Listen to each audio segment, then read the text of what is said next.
No estamos dentro, ¿no?, de un clásico, porque ya hemos dictado más o menos unos 10 a 12 en diferentes centros de instrucción de lo que es familia y violencia familiar. El día de hoy estamos estrenando un nuevo diplomado, ¿no?, por iniciativa de Udiápolis, que es el de Derechos Humanos. El día de hoy vamos a ver un tema muy interesante que es el Estado. Vamos a explicar todo el aparato estatal, pero cómo se relaciona con el tema de protección de los derechos humanos. Vamos a explicar un poquito. Tenemos 2 horas de clase hasta las 11 de la noche, no vamos a tener ningún break, ¿sí?, dentro de esas 2 horas. Ustedes pueden participar en cualquier momento, chicos, ¿sí? No esperen que yo termine mi exposición para que ustedes empiecen a preguntar, aportar, sugerir o alguna inquietud que lo quieran expresar. En el momento que surge la pregunta, en el momento que ustedes quieren participar, en ese momento o me levantan la manito, ¿no?, y Ryder autoriza para que se pueda activar el audio, o colocan la pregunta o la inquietud o lo que quieran expresar en la cajita del chat, porque yo simultáneamente estoy viendo mi PowerPoint y también voy a estar viendo la cajita del WhatsApp. Entonces yo voy a estar atenta a los dos, ¿sí?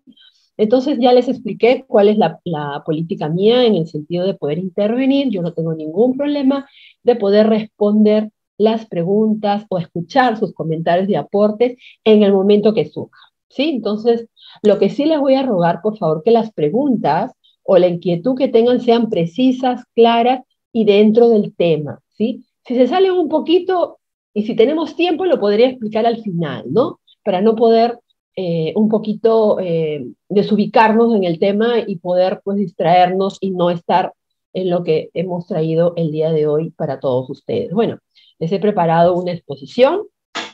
Denme un minuto para poder compartirla. Muy bien.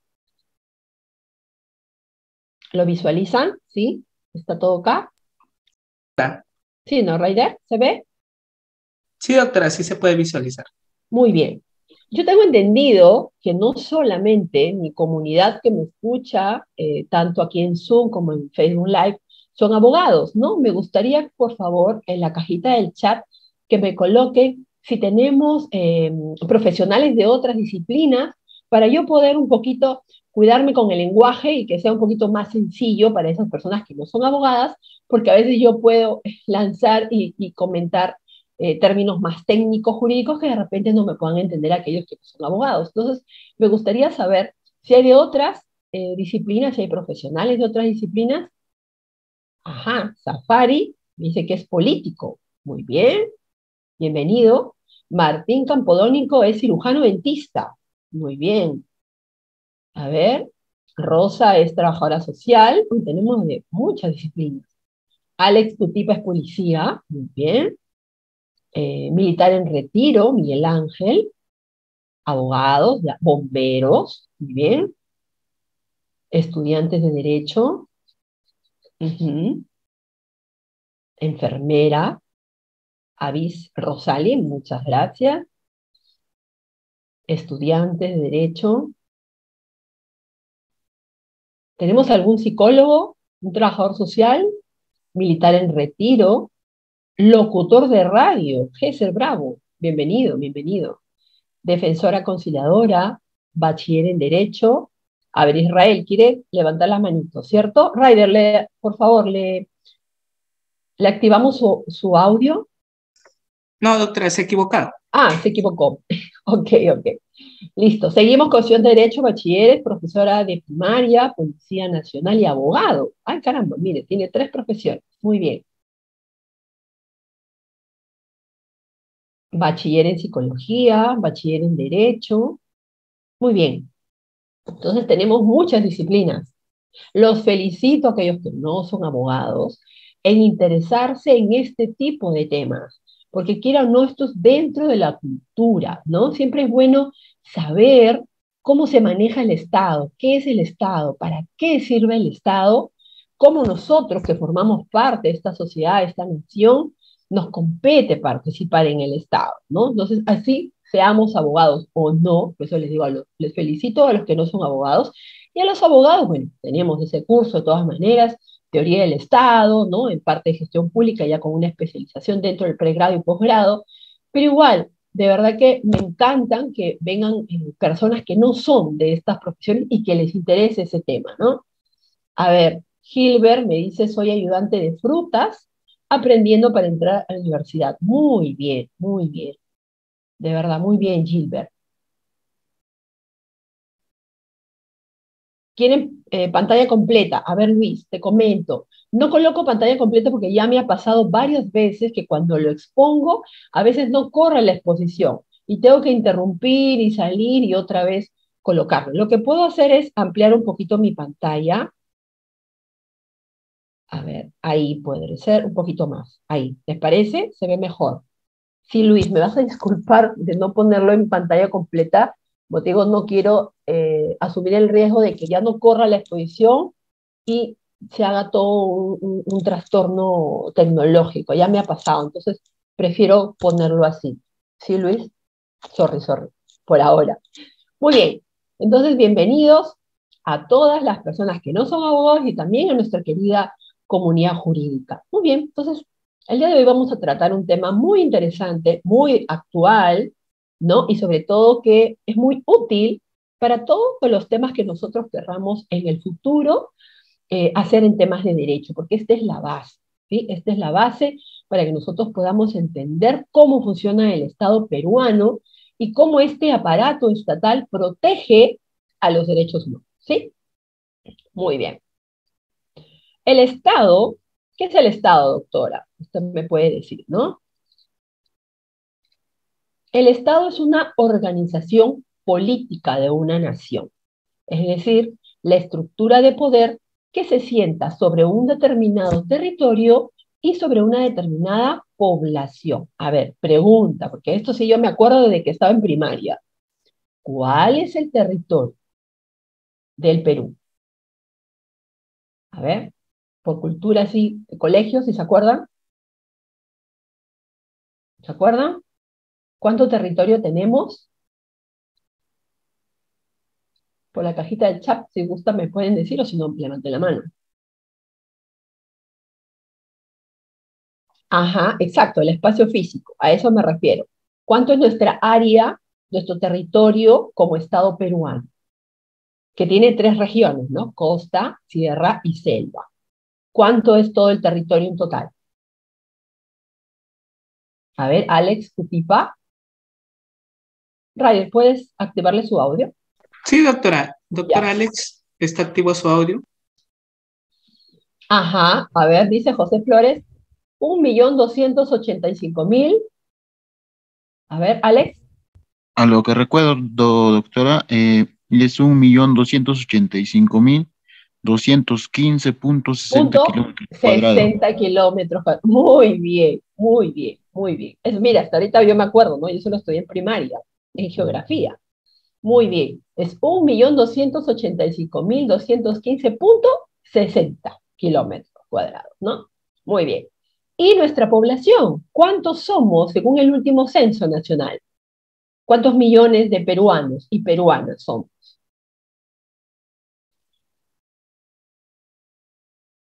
A ver, ¿cuántos millones de peruanos somos? 18, 19, ya estamos bordeando más de los 33 millones. Así es, aproximadamente. Ujú. A ver, Martín está levantando la manito. Muy bien, doctor Martín. Sin contar venezolanos, por favor, doctor Martín. Adelante. Adelante, doctor Martín. ¿Está activo su audio? Hay muchos que se han nacionalizado ya.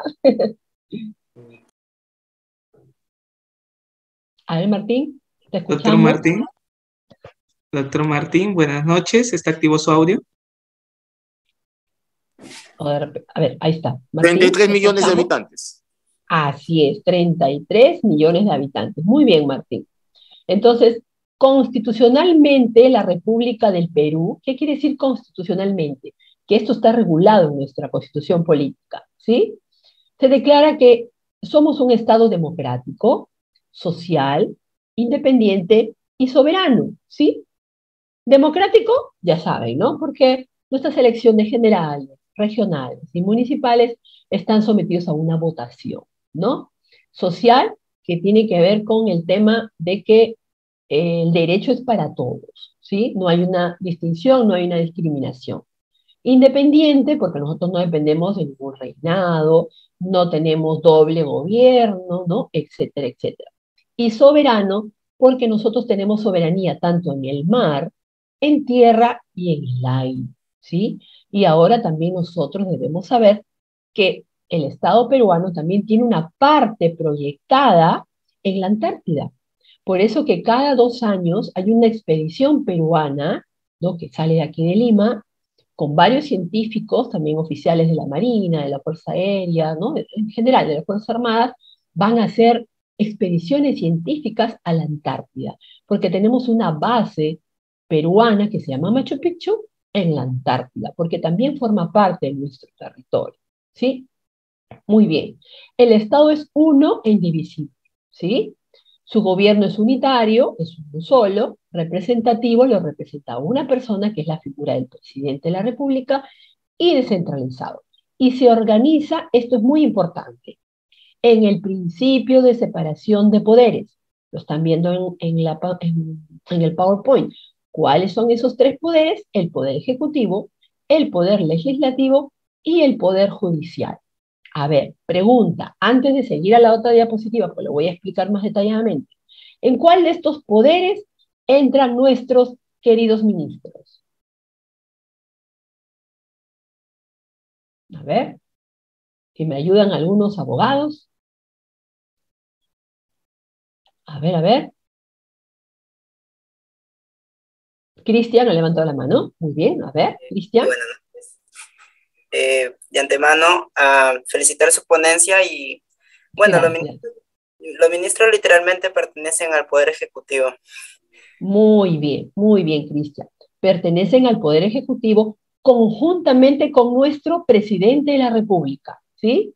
Ahorita acabo de ver en el chat que mencionan, ¿sí? Menciona acá una persona, mejor no voy a decir su nombre, pero me dice legislativo. No, el legislativo están los congresistas, nada más, ¿sí? En el Poder Ejecutivo sí, es el presidente de la República y sus ministros, ¿no? Que en conjunto de todos los ministros, pues es el gabinete ministerial, ¿no?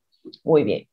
Acá hacen una intervención y me dicen, doctora, Jorge Meneses, doctora, ¿y el poder electoral existe como tal, pero no es un poder permanente? ¿Qué quiere decir? No funciona siempre, ¿correcto? Cuando hay elecciones, allí se convierte en un poder con el sistema de instituciones electorales, ¿no? Que está la OMPE, está RENIEC y está, ¿cuál es el otro? El otro órgano del sistema electoral. A ver, ¿cuál es el otro? Tenemos RENIEC, OMPE, JNE. Muy bien, Carlos Wilson. El Jurado Nacional de Elecciones. ¿Sí? Muy bien. Les comento, el Jurado Nacional de Elecciones tiene una escuela de gobernabilidad y electoral, en la cual hay muchos diplomados, en los cuales de repente ustedes puedan estar interesados. Algunos son gratuitos, otros los pagan, pero son súper actuales, sobre todo en el tema de política. Si es que hay alguno que les gustaría, por ahí he visto también un político que está escuchándome, entonces podrían yo los invito a que entren en esa página de la Escuela Electoral y de Gobernabilidad dentro del Jurado Nacional de Elecciones. Hay diplomados muy buenos, se los recomiendo. Muy bien, seguimos. Lo que legitima el poder del Estado es el derecho, ¿no? El orden jurídico, que regula el funcionamiento de las instituciones y el cumplimiento de las leyes por las que debe regirse toda la sociedad, ¿sí? Al mismo tiempo que lo legitima, el derecho limita también la acción del Estado, ¿no? Pues los valores que forman el cuerpo jurídico emanan de forma directa o indirecta del conjunto de sociedad. ¿Qué quiere decir esto, doctora? A ver, acuérdense, muchas veces han escuchado eso en la televisión, de repente lo han leído, en donde dice que el poder emana ¿de quién? ¿Del presidente? ¿Del premier? ¿De quién emana el pueblo? Disculpe, el poder. Así es, muy bien, del pueblo. Eso quiero que lo tengan súper claro. A ver, Lisette, quiero que quiere participar.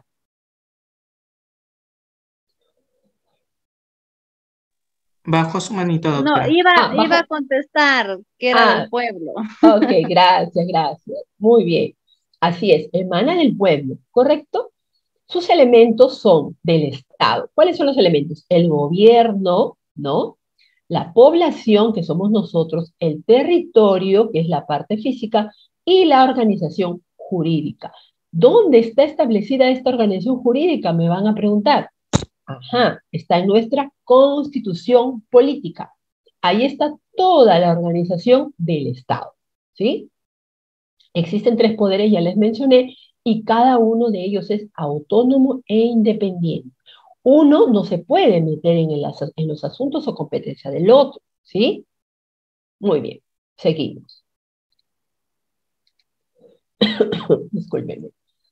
¿Cuáles son los organismos constitucionales autónomos? Doctora, ¿qué se refiere a eso? Muy bien, órganos constitucionalmente. ¿Qué quiere decir? Que son órganos que están regulados, incorporados en nuestra Constitución. ¿Sí? Muy bien. Y que son autónomos a la vez. Por ejemplo, tenemos el Ministerio Público, la Junta Nacional de Justicia, que antes fue, acuérdense, antes de que existiera la Junta Nacional de Justicia, ¿cuál era la denominación de ese organismo que, bueno, se desapareció y se creó la Junta Nacional de Justicia? Delicia me dice AMAG. Ana Rugel, exacto. El Consejo Nacional de la Magistratura, más conocida como el CNM. Lisette, creo que quiere hablar. No, iba a contestar, doctora, del CNM. Muchas gracias, No, de muchas que gracias. no se puede manipular el audio. Sí, pues es que tenemos que autorizarlo, no te preocupes. Sí, si la respuesta es 2, 3 palabras, les recomiendo que lo pongan por el chat, ¿ya? Para no tener esta pequeña, eh, como se dice, interferencia, y mientras que Ryder activa el audio, ya, pues ya respondieron más de 20 alumnos, ¿no? Pero igual escuchamos tu voz. Muchas gracias. Así es, entonces, antes de que se cree la Junta Nacional de Justicia, era el Consejo Nacional de la Magistratura, ¿sí? Es el organismo que nombra a todos los magistrados, ¿no? Tenemos también el Banco Central de Reserva del Perú, tenemos el Jurado Nacional de Elecciones, RENIEC, OMPE, que acuérdense que los tres forman el sistema electoral, tenemos el Tribunal Constitucional, tenemos la Defensoría del Pueblo, tenemos la Superintendencia de Banca y Seguros y AFP, ¿no? Más conocida como la SBS, ¿no? Entonces, y la Contraloría General, muy importante.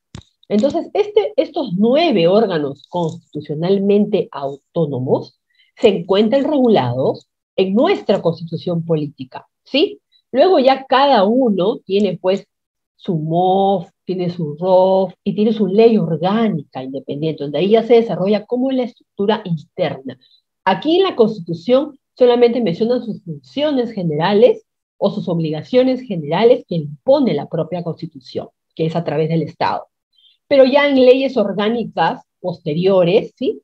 Ya detalla más en qué consiste su estructura, cuáles son las funciones de cada uno, cuántos cargos hay, cómo se ingresa, etc. ¿Sí? Muy bien. Los 3 organismos que le he colocado con un check son los que protegen nuestros derechos humanos. ¿Sí? Ya vamos entonces abarcando un poquito al tema central. De estos 9, son 3 que hemos escogido que forman parte del sistema de protección nacional de nuestros derechos humanos. Muy bien, seguimos.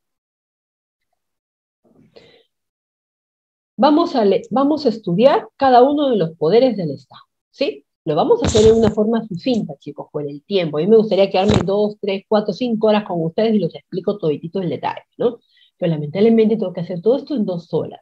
Pero vamos a rescatar lo más importante, ¿sí? Si hay alguna pregunta que ustedes tengan la intención de yo poder ahondar un poquito más o poder explayarme, encantada, me lo dicen, ¿sí? Muy bien. El primer poder del Estado que vamos a estudiar es nuestro poder legislativo, más conocido como el Congreso de la República, ¿sí? A ver, ¿dónde está ubicado la sede principal de nuestro Congreso de la República? ¿En qué ciudad? En el chat, Lima. Muy bien. ¿Dónde queda ubicado nuestro Congreso? A ver, ¿quién ha visitado el Congreso? ¿Alguien ha visitado el Congreso? ¿Lo ha visitado por dentro? ¿Ha hecho un tour? ¿Alguien de repente me puede comentar esa experiencia? Yo he ido 3 veces al Congreso. ¿Alguien me podría comentar? ¿Alguien que haya ingresado al Congreso? Sí, es en la Avenida Bancay. Muy bien. Marcelo, a ver. Ryder, ¿le activamos su audio? Sí, doctora, está activo su audio. Marcelo, y luego ya escuchamos a Azucena. Adelante, Marcelo. A todos, ¿cómo están? Sí, bien, tuve la oportunidad de visitar el Congreso, fue el 2016. Ujú. La redundancia fue un congreso de estudiantes de distintas universidades del país. Ujú. Experiencia bonita porque fuimos a debatir entre universidades que fuimos elegidos representantes de Como cada universidad. representantes. Ah, qué Sí, interesante. ¿Y cuánto tiempo estuvieron ahí en el seno? estuvimos Toda la mañana.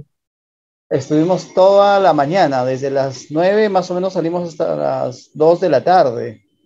Fue un Wow. debate largo y largo, justo de unas leyes que posteriormente se dieron en un debate ya en el Congreso, ¿no? Por ejemplo, la autorización de lo que es de la, ¿cómo se llama esto? De lo que sale de la, de la marihuana, si no me equivoco. Ya, para lo que es el tema del consumo autorizado, ¿no? O sea, legalizado, pero para fines medicinales. Sí, exacto. Esas leyes pusimos Ah, a mire, qué debatir. interesante. ¿Y solamente estuviste en el hemiciclo o también has estado en los salones aledaños? Aledaños a algunos, pero sí ya no nos permitían ya más, ¿no? Porque ya era tarde y ya ellos tenían que también otras actividades. Pero es muy interesante, ¿no? Ahí es Sí, donde se define todo. Muchas gracias por compartir tu experiencia, Marcelo. A ver, escuchamos a Azucena. Doctora Buenas Azucena. buenas Buenas noches, noches. doctora. Y qué interesante hablar de derechos humanos.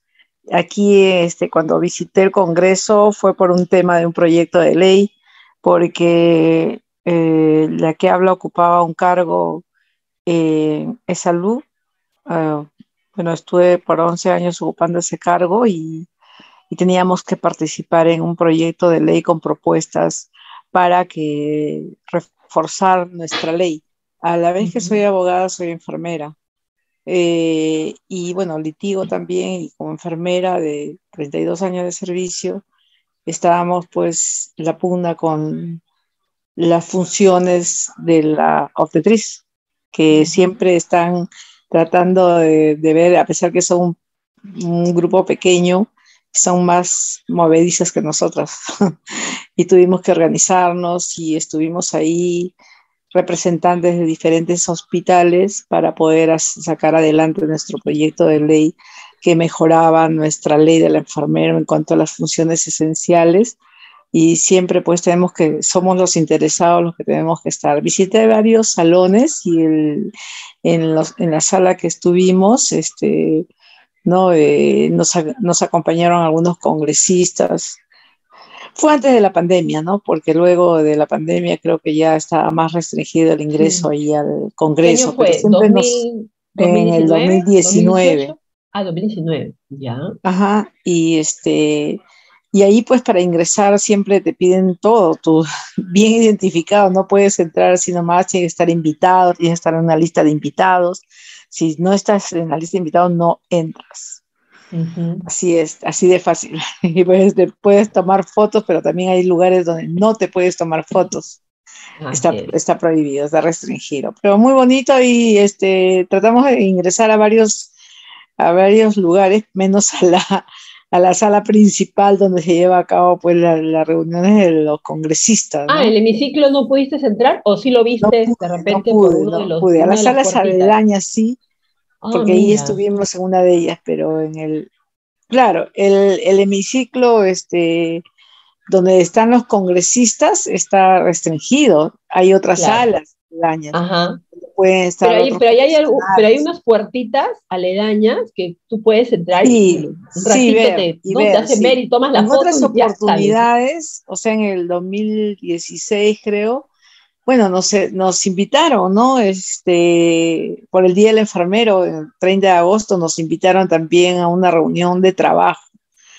Bueno, como enfermera he gozado bastante para poder ir a, a esos lugares, ¿no? Y, Qué bueno, bien, qué es bien. muy importante conocer, porque a veces solamente de lejos no podemos estar, los profesionales tenemos que ingresar a todo sitio. Así Así que es. muchas Muchas gracias. gracias, ¿no? A ti Hola. por compartir. A ver, escuchamos a Leslie. Doctora Leslie. Hola, hola, Hola, hola, buenas Leslie. noches. ¿Qué ¿Qué tal? Te tal, doctora? escuchamos. ¿Qué tal? Muchas gracias. Buenas noches con todos. Sí, yo como lo mencioné en los comentarios, soy estudiante de Derecho y justamente, de acuerdo por mi edad también, a nosotros los jóvenes, la Oficina de Participación Ciudadana del Congreso les ofrece una oportunidad de vivir la experiencia legislativa, ¿no? Y para esto ha creado el Parlamento Joven, Ujú. que ya tiene hace algunos años atrás, viene funcionando el Parlamento Joven, y es justamente hacer toda una convocatoria a los jóvenes de todo el país, de 18 a 29 años, y pasamos por etapas, ¿no? Una, la de inscripción, la segunda de la etapa regional, también damos exámenes para aprobar los cursos, y posteriormente de la etapa regional, donde se hace un plenario regional, salen los representantes de cada región, que son de acuerdo a los escaños justamente que tiene la región. Por ejemplo, yo que soy de la región Piura, acá nos dan 7 escaños, y fuimos 7 representantes de 130, como el número de congresistas, de 130 piuranos quedamos 7, y los 7 fuimos al Congreso, y durante 4 días aproximadamente vivimos la experiencia de los congresistas haciendo labor legislativa, propusimos proyectos de ley, debatimos, también podíamos nosotros dialogar, establecer nexos entre nosotros, nos conocimos mucho también. Este programa es maravilloso, yo invito a que si algún joven me está escuchando y también está en esa reunión, pueda entrar a Google y enterarse un poco más y quizá aplicar de este programa, ¿no? El Parlamento Joven 2022 ya se está llevando a cabo y sería para el próximo, ¿no? 2023, porque incluso de ser seleccionados, ya para culminar, no solamente te brindan la oportunidad de estar en el Congreso y incluso te dan una medalla como congresista, te hacen una constancia, puedes conocer a congresistas de tu región. Esta vez las palabras de bienvenida para ahondar un poquito más en la experiencia las dio la presidenta del Congreso, la vicepresidenta también, y bueno, fue muy completo el programa. Yo felicito en realidad de la labor que hacen los congresistas y todo el equipo, y uno sabe, ¿no? Entiende más a fondo cuando participa de estos programas. A veces la mirada que tenemos de afuera nos parece, incluso también con lo que mencionan los medios, ¿no? Como que nos hacen dudar si realmente son eficaces o eficientes los congresistas haciendo su labor, ¿no? Pero cuando uno entiende, comprende cómo se debe trabajar y qué es lo que necesita también mejorar el Congreso, ¿no? Eso de forma general, y ojalá y puedan también participar algunos asistentes de esta reunión, doctora. Muchísimas gracias. No, a ti, muchas gracias por compartir tu experiencia, Leslie. De verdad que muy interesante. Y como Leslie dice, voy a rescatar lo más importante. O sea, a veces uno piensa o tiene una idea de una institución, de una entidad, como nos las muestran o como nos los cuentan, ¿no? Y otra cosa es estar adentro y ver realmente cómo hacen su labor legislativa, ¿no? En este caso del Congreso, ¿no? Entonces, yo les recomendaría, ¿no? A aquellos que forman parte de una entidad estatal, aquellos que trabajen en un hospital, aquellos que trabajen en una empresa privada, etc., etc., que promuevan el tema, ¿no? De hacer un tour, ¿no? De ir al Congreso. Ellos organizan tours internos, ¿no? Se hace una carta, una solicitud, ¿no? Se coloca pues el DNI, el nombre completo de todas las personas que van a ir, les dan una hora, les dan un día y van, ¿no? Y van y participan y visitan el Congreso. Eso es muy importante. Yo he ido 2 veces, bueno, en temas de trabajo, y una vez también, bueno, me invitaron a mí como expositora en un panel que organizó la Comisión de la Mujer en el marco del Día Internacional de la Mujer como un testimonio de éxito, ¿no? Y yo no fui exactamente al hemiciclo, pero sí fui, ahí nomás hay un auditorio cerca, menos de una cuadra, donde es el auditorio principal, ¿no? Donde ellos hacen sus conferencias, ¿no? Ceremonias, imposición de medallas, etcétera, ¿no? Y de verdad que fue una experiencia muy, muy bonita, muy interesante. Y luego ya con mis compañeros de trabajo propusimos un tour y luego fuimos de nuevo, ¿no? Pero ya como un tema más de tour, ¿no? No ya como una persona que participaba activamente en esa labor. Muy bien, ahora vamos de nuevo a nuestro tema. El Congreso está integrado por 130 congresistas, ¿sí? Son de diferentes partidos. No voy a preguntarle a los partidos, no le voy a preguntar, chicos, ¿saben cuál es el partido mayoritario? No, porque acá no es un tema político, ¿sí? Vamos a ver toda la estructura. Y estos 130 congresistas, ¿qué deben de hacer? ¿Qué trabajan? ¿Cuál es su función principal? Es la de dar propuestas de normas, ¿no? O sea, trabajan sobre proyectos de ley, cumplen, también velan por el cumplimiento de las normas, ¿no? Y aprueban también el presupuesto general de la República. Ellos son los que deciden qué porcentaje va a cada sector, ¿no? Por ejemplo, este año dicen, miren, al Ministerio de Educación le hemos dado, por ejemplo, ¿no? El 20% de nuestro presupuesto. Ah, no, pero acá dicen que hay que subir un porcentaje más en el tema de educación. Lo debatimos, ¿no? Y al final hacen un consenso y se aprueba o no el tema del Congreso respecto a la decisión de cómo se va a dividir el presupuesto general de la República, ¿sí? Cada sector defiende, ¿no? Explica, motiva, justifica por qué está pidiendo tales montos o tal porcentaje. Al final, el Congreso es el que lo aprueba con una ley especial, ¿no? Muy bien. Ahora vamos a ver el otro poder, el poder ejecutivo, ¿no? Lo encabeza nuestro presidente de la República y ahí incluye el Consejo de Ministros, que está integrado por el Premier, por un lado, y los 18 ministros, ¿sí? Este presidente es el jefe supremo de las Fuerzas Armadas y de la Policía Nacional y a la vez es el jefe de Estado, ¿sí? Entonces, uno desde el punto de vista militar y el otro desde el punto de vista civil, ¿no? Entonces, él es jefe supremo y a la vez es jefe de Estado. Esto está contemplado y regulado en nuestra Constitución política. De ahí emana este título o esta etiqueta del presidente de la República como jefe supremo de las Fuerzas Armadas y de la Policía Nacional y como jefe de Estado. Muy bien. Ahora, dentro, ¿no?, del Poder Ejecutivo, que estamos viendo que son 18 ministerios, uno de ellos voy a rescatar el día de hoy, que es el Ministerio de Justicia y Derechos Humanos. Es el ministerio, como se dice, el protagonista, ¿no?, de la protección de derechos humanos, y no solamente es el protagonista, es el que concilia todo el sistema de protección de derechos humanos.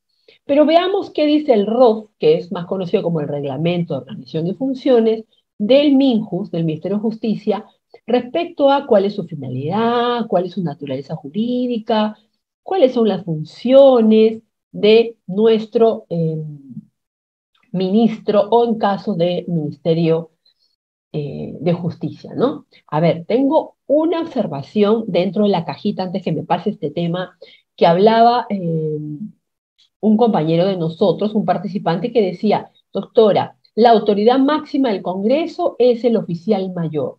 Sí, pero desde el punto de vista administrativo, ¿correcto?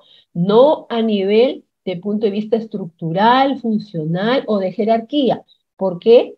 es el presidente en esta etapa vigente ahorita, es nuestra presidenta del Congreso, que es la autoridad máxima, es decir, ella más los vicepresidentes de la Junta Directiva, de la mesa directiva, ¿correcto? No vayan a confundirse ahí.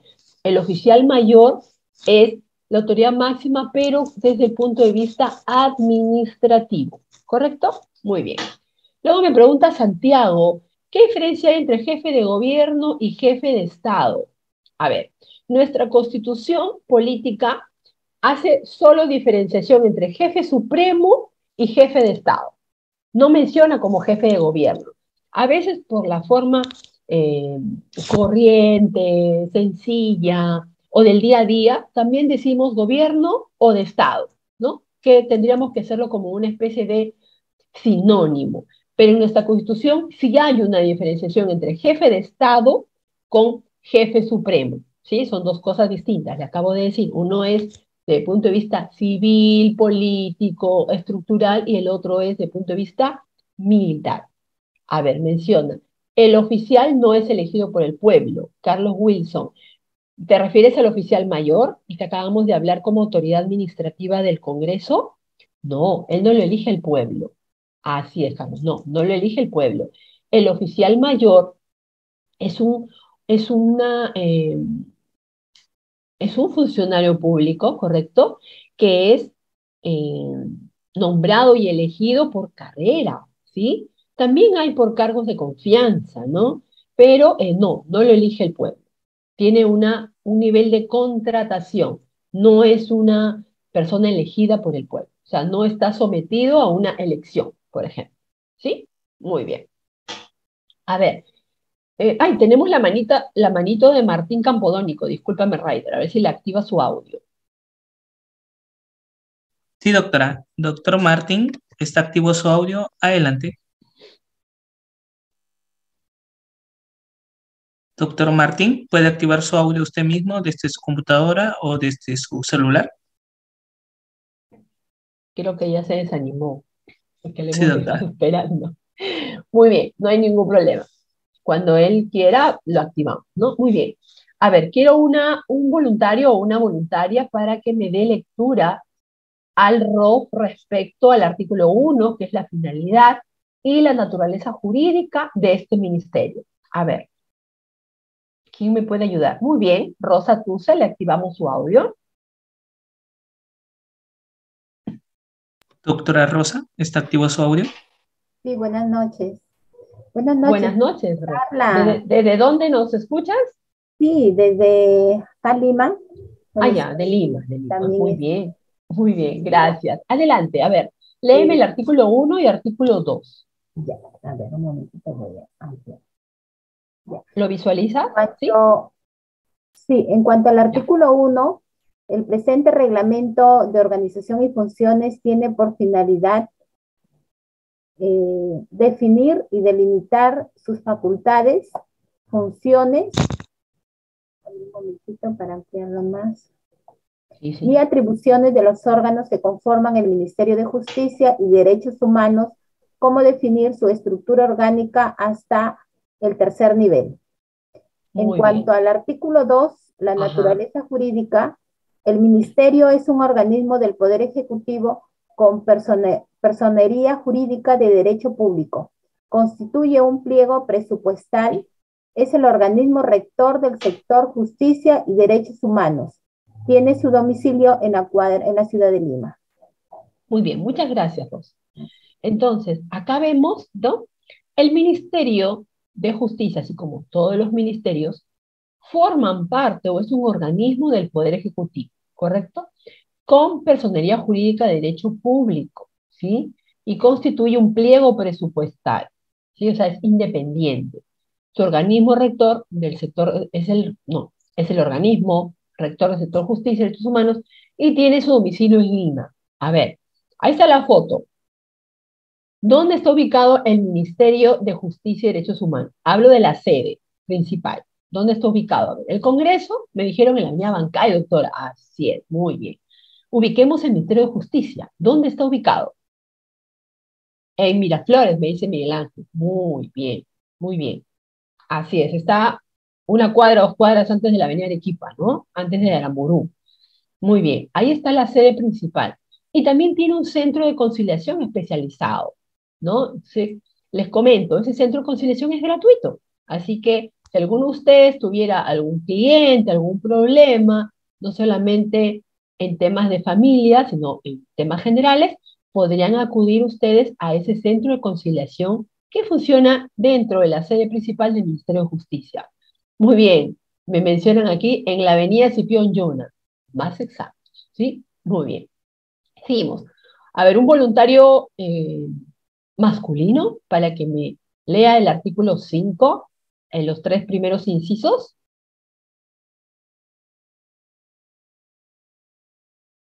A ver, un caballero.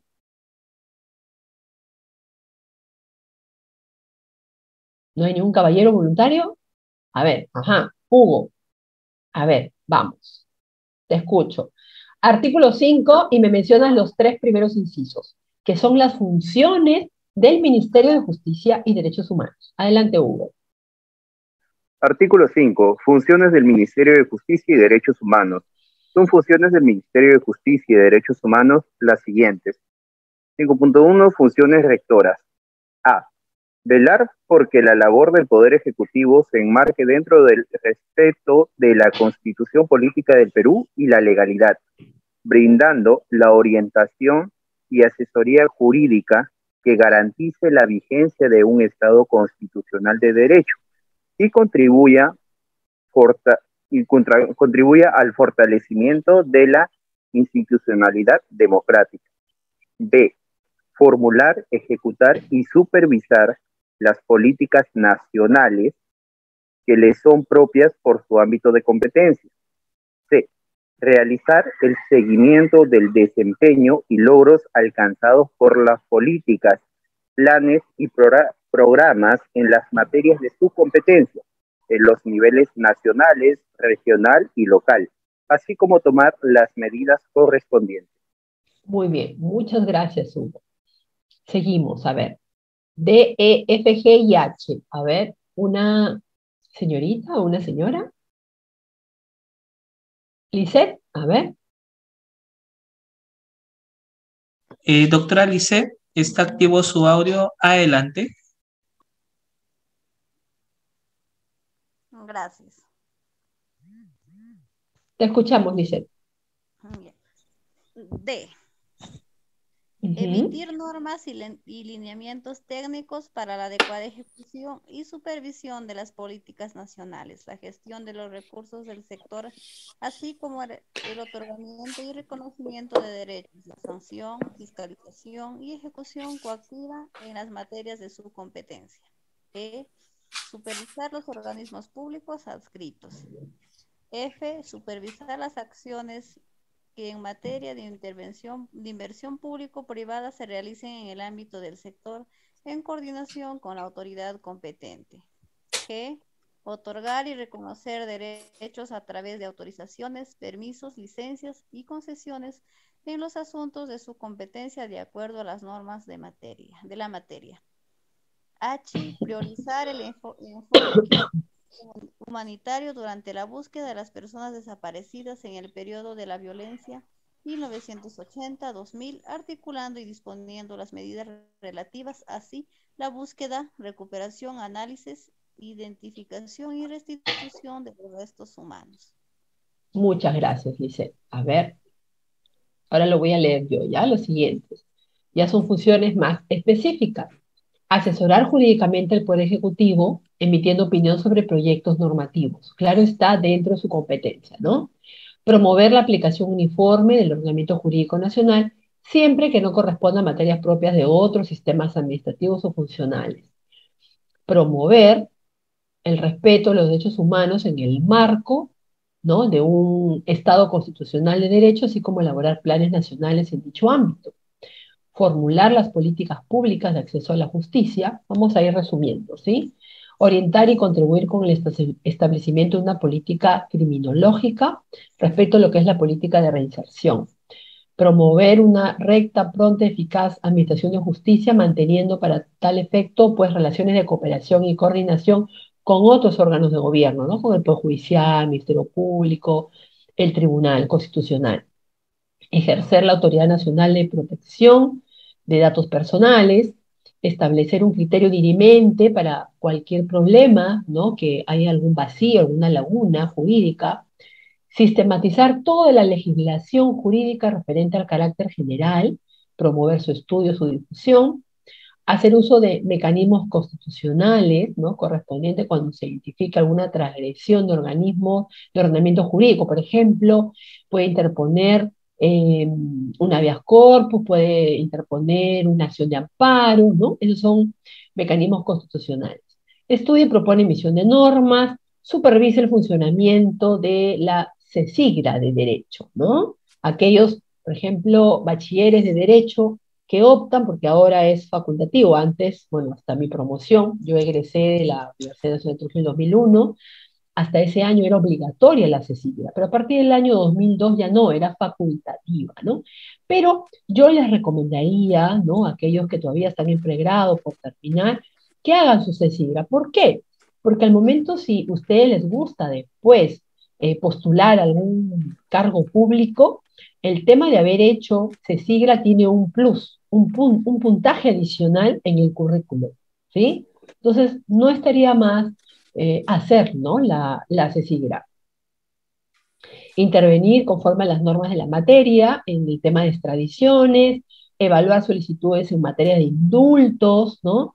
Mantener relaciones con el Poder Ejecutivo respecto a entidades religiosas conforme a ley, diseñar, ejecutar y establecer, supervisar el Plan Nacional de Búsqueda de Personas Desaparecidas y otras funciones, pues, que señale la ley, ¿sí?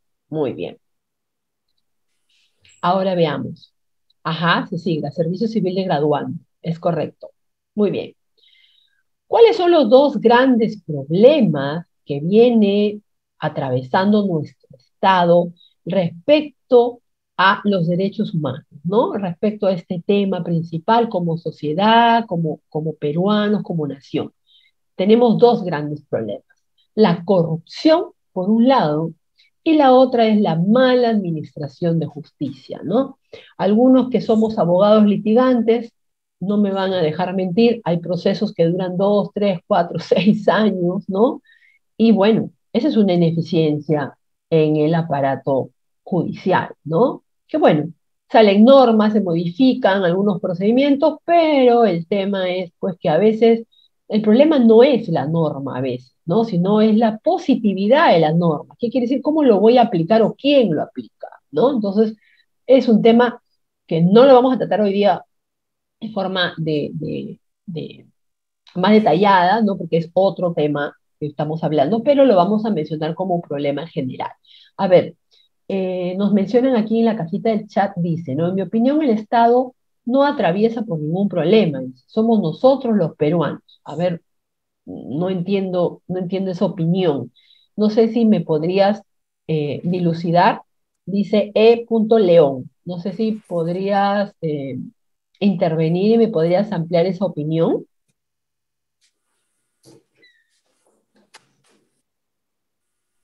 A ver, no, si no, me lo puedes Doctora, detallar. muy buenas noches. Sí, a ver, te escuchamos. Me refiero a que el Estado es un espacio físico. El Estado no tiene que cambiar en base a eso, sino nosotros, los seres humanos. Ya, a ver, no te sigo entendiendo. Mejor dicho, el Estado... Nosotros formamos parte del Estado. Los seres humanos, claro, llamados peruanos. Somos un elemento del Estado. Estamos dentro del Estado. Claro, el Estado es una figura jurídica. Es una ficción jurídica. Es una ficción jurídica. Ajá. Es como decir, por ejemplo, ¿no? ¿Quién cambia? ¿Es la cosa o el ser humano? Es el ser humano, ¿verdad? El ser humano, exacto, sí. Sí. En base a eso es mi opinión. Ah, ok, ya te entendí. Muy bien. Es el ser humano el que tiene que cambiar, no las cosas. Muy bien. Las cosas son inanimadas. Así es. Claro, pero nosotros si vamos o sea, si hacemos el cambio, igual eso va a influenciar y se va a plasmar, ¿no? Y se va a poder visualizar en la cosa. Doctor, se A le ver, apagó su sí. audio. Doctor, Ajá. adelante. Ahora sí. Revisen Ya, cómo se ahora llama la sí. historia de Singapur, de Ujú. Australia, de Finlandia. Yo les invito a que revisen la historia, no se olviden de Singapur, de Finlandia, de Australia. Muy bien, muy bien. Ahí lo Y ustedes vamos, se van a dar cuenta que Ujú. son los seres humanos los que tienen que cambiar. Muy Permiso. bien. Sí, gracias, Leo. Muy bien. Aquí menciona también Lisette Angulo, dice, la demora de procesos es por la carga procesal que existe en el Poder Judicial. Bueno, ahí tengo mis opiniones, ¿ah? Tengo ahí otra opinión, ¿por qué? Porque yo trabajé como asistente de juzgado de familia. Yo me acuerdo súper claro, el día que tomé el cargo, eh, yo tenía más de 2.000 expedientes de familia, ¿no? Y no había ni un orden, o sea, no se sabía cuál había llegado primero, cuál estaba para sentenciar, cuáles eran los nuevos, cuáles estaban pendientes de audiencia, era un caos, ¿no? Entonces yo le dije a la doctora, ¿me permite ordenar eso, ¿no? O sea, por el tema de estados procesales y de plazos, ¿no? Entonces empecé a ordenar de los más antiguos hasta los más nuevos. Y diario, yo sacaba 20 proyectos de sentencia. En un mes puse al día el juzgado. Ya no tenía expediente, ya la doctora en su juzgado, en su despacho.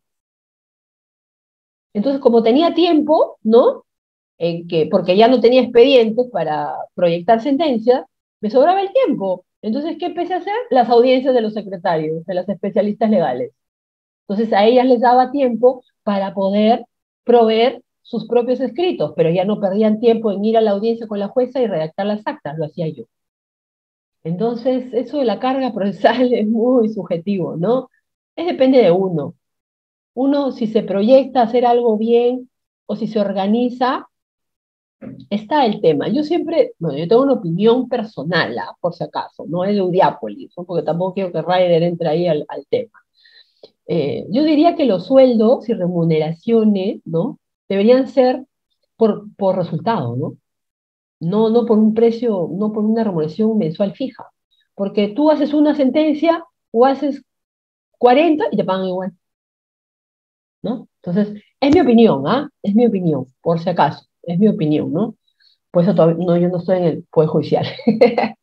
No, yo litigo para el Poder Judicial, pero no formo parte del Poder Judicial. Me hubiera gustado, ¿no? Pero lo hice como una forma de práctica y ahí es donde me nace a mí el bichito de familia, ¿no? Y después ya el tema de derechos humanos. Pero bueno, como dice nuestro compañero León, es asunto de personas, ¿no? Y en eso tiene razón. Muy bien, seguimos. Entonces, en lo que respecta a la protección de derechos humanos, ¿no? Tenemos por un lado los derechos fundamentales del hombre. Ojo, cuando hable de hombre se refiere a hombre y mujer, ¿ya? No es que sea solamente hombre. Doctora, se olvidó de las mujeres, no. Es en general, ¿sí? Derechos fundamentales del hombre. Optar, pues, un óptimo sistema de justicia, ¿no? Y un ordenamiento jurídico, pues, que garantice la eficacia de la aplicación de las normas y tribunales, ¿no? Muy bien. Ahora vamos a ver otro poder del Estado. Justo estamos hablando del rey de Roma, ¿no? A ver, acá voy a leer esta intervención de Juan Orlando, apellido Juan Orlando, bueno, sale el apellido completo, sí es. Buenas noches, doctora. Yo soy abogado litigante como muchos de los presentes. A ver, discúlpeme que se corre. De los presentes, tal vez por el nivel académico de muchos especialistas y hasta jueces, deja mucho que desear y no tienen nivel académico. Bueno, ahí sí no puedo opinar, pero yo voy a los resultados, ¿no? Muy bien, sigamos. León dice, doctora, interesante su posición. Muchas gracias. Todavía estamos a la mitad, ¿eh? Muy bien. En el Poder Judicial, ¿qué se encarga el Poder Judicial? El mismo nombre lo dice, ¿correcto? Administrar justicia. Y es ejercido por órganos jurisdiccionales. A ver, lo veamos por forma jerárquica, ¿sí? Corte Suprema, lo máximo, ¿no? Luego vienen las Cortes Superiores que lo forman los vocales, las salas, ¿sí? Luego vienen ya los juzgados especializados, por ejemplo, juzgados especializados en familia, juzgados especializados en lo comercial, juzgados especializados en anticorrupción, juzgados especializados en lo laboral, etcétera, etcétera, ¿sí? Luego vienen los juzgados mixtos, que ven dos temas iguales, ¿sí? Por ejemplo, puede ser un juzgado mixto y ve familia, ve laboral, ve tributario, ve comercial. Esos son los juzgados mixtos. Y luego también hay los juzgados que se llaman de primera instancia, ¿sí? Que también hay algunos que son especializados, ¿sí? Eso es a nivel de juzgados de primera instancia. Luego vienen los juzgados de paz letrados, ya esos son más chiquititos a nivel de distrito judicial. Por ejemplo, a ver, el juzgado de paz letrado de Surco está junto con San Borja. Entonces la denominación es juzgado de paz letrado de Surco y San Borja. ¿Conocen la sede? A ver, tengo a alguien acá que vive en Surco que conozca la sede. ¿No? Safari me dice que no. Ahí estoy atenta ahí mirándolo. Los juzgados de paz letrado de Surco y San Borja están aquí, en la avenida Marzano, con la intersección de Ayacucho.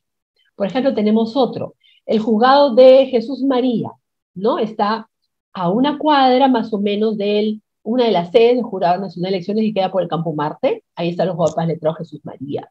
Tenemos también los juzgados de paz letrado de Lince y San Isidro. ¿Dónde está? Está atrás, exacto, Juan Orlando, en la 32 de la Marzano exactamente está el juzgado de paz letrado y de Surco y San Borja.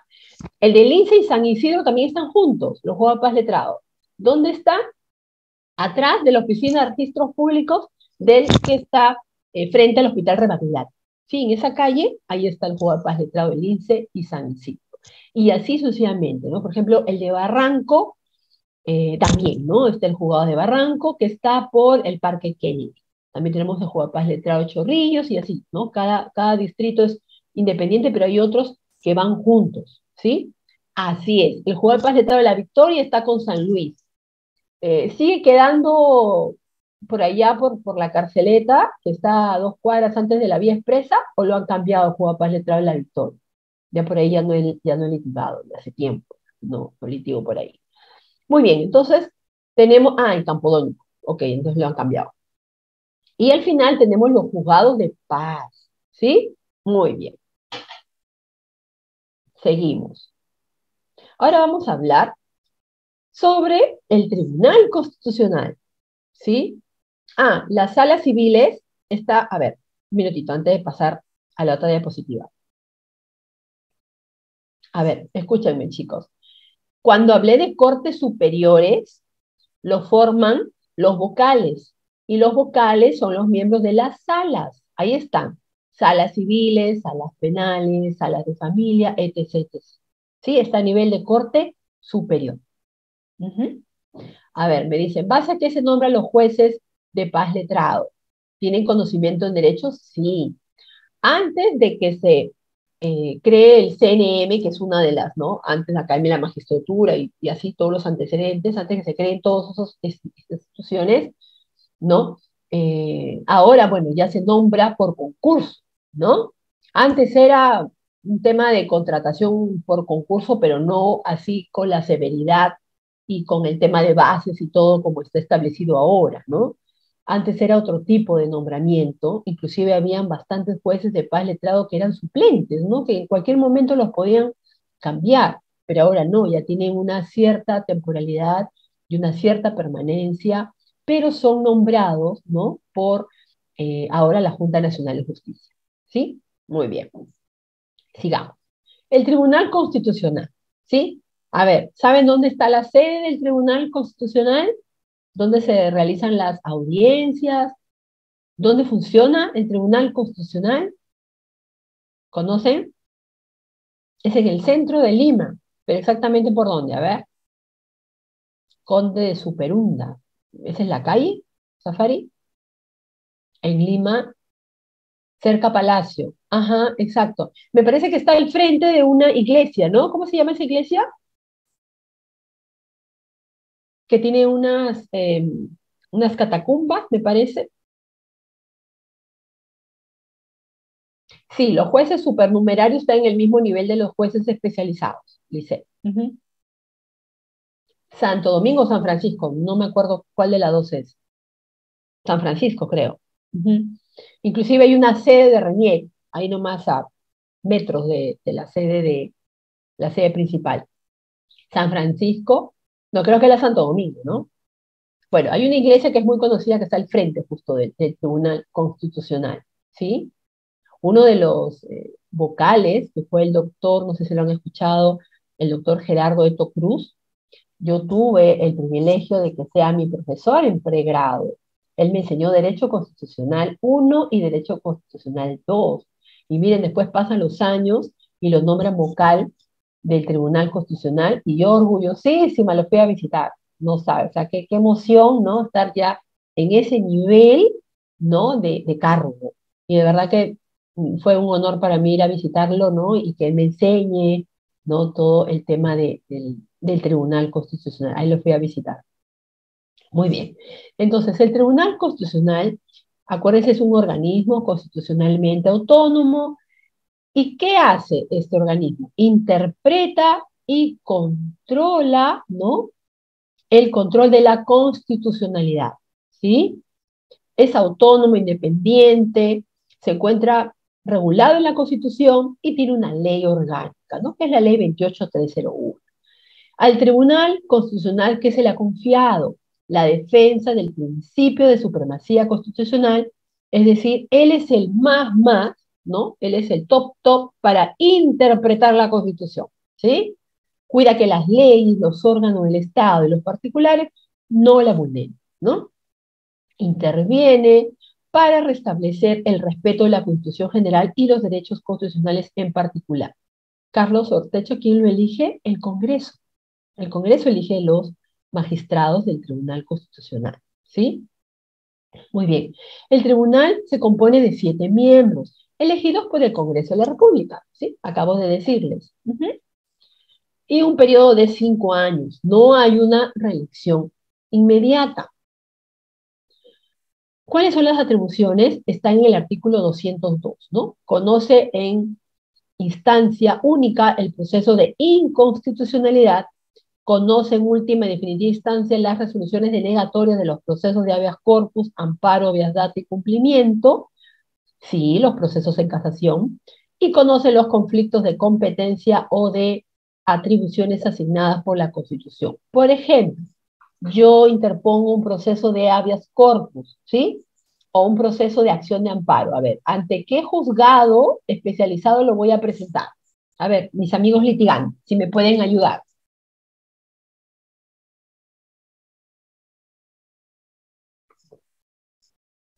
¿Ante qué juzgado? A ver, Azucena levantó la manito.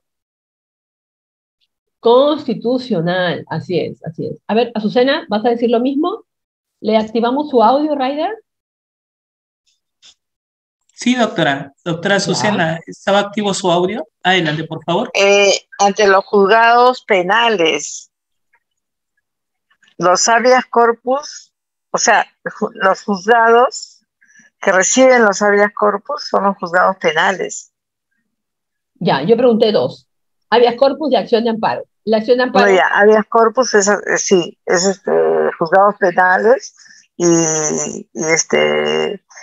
las acciones de amparo son constitucionales.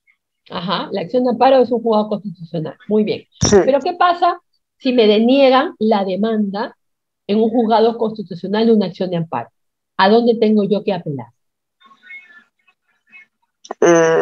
Al Tribunal Constitucional. Así es, muy bien, muy bien. Seguimos. En el Código Procesal, gracias Azucena. En el Código Procesal Constitucional, que es la ley 28237, ¿sí?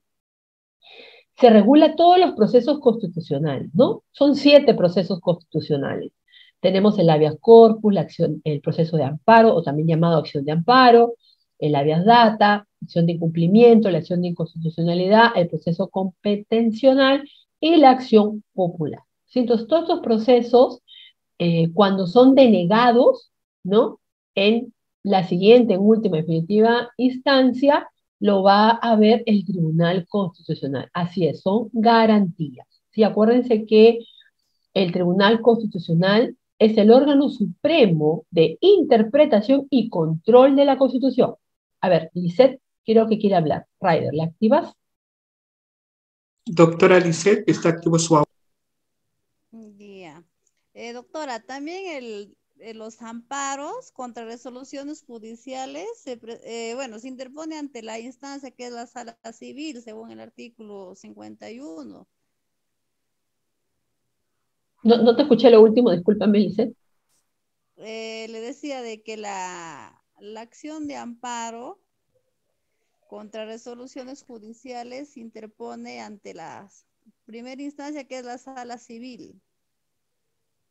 Ya, exacto, pero yo te hablo cuando te la declaran, o sea, te la deniegan como demanda, cuando te la deniegan. Cuando hay una denegatoria, ahí tienes que presentar tu recurso ante el Tribunal Constitucional.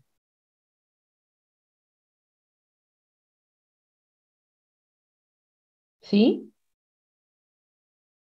Muy bien. Sí, doctora. Ya. Entonces, y como dice ahorita el León, ¿y qué pasa si yo no estoy de acuerdo o no me favorece una resolución, ¿no? O una casación, que vendría a ser ya jurisprudencia, del Tribunal Constitucional? Voy a recurrir a la Corte Interamericana de Derechos Humanos, ¿no? O sea, ya voy a entrar a una jurisdicción, ¿no? Internacional, llamada también supranacional. A ver, Lisset, creo que quieres hablar. Doctora Lisset. No, ya lo bajo. Ok, listo. Muy bien. Sigamos.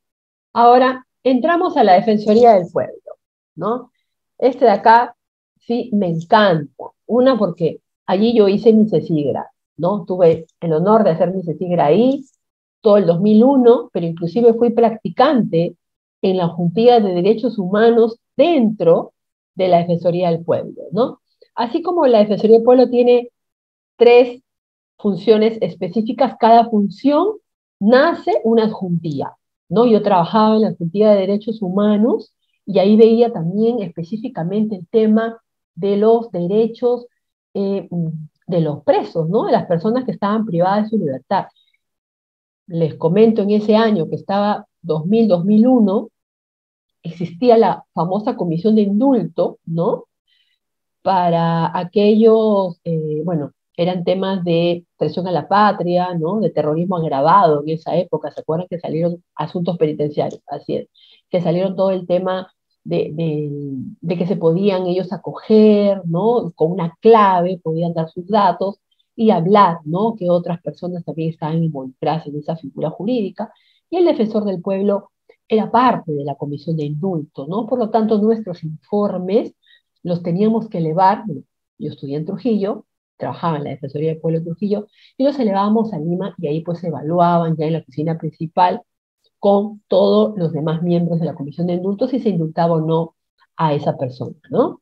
Entonces, la verdad que a mí me trae muchos recuerdos. Hasta ahora me reencuentro con todos mis compañeros con los que trabajé ahí en la Defensoría, ¿no? Así que vamos a explicar un poquito.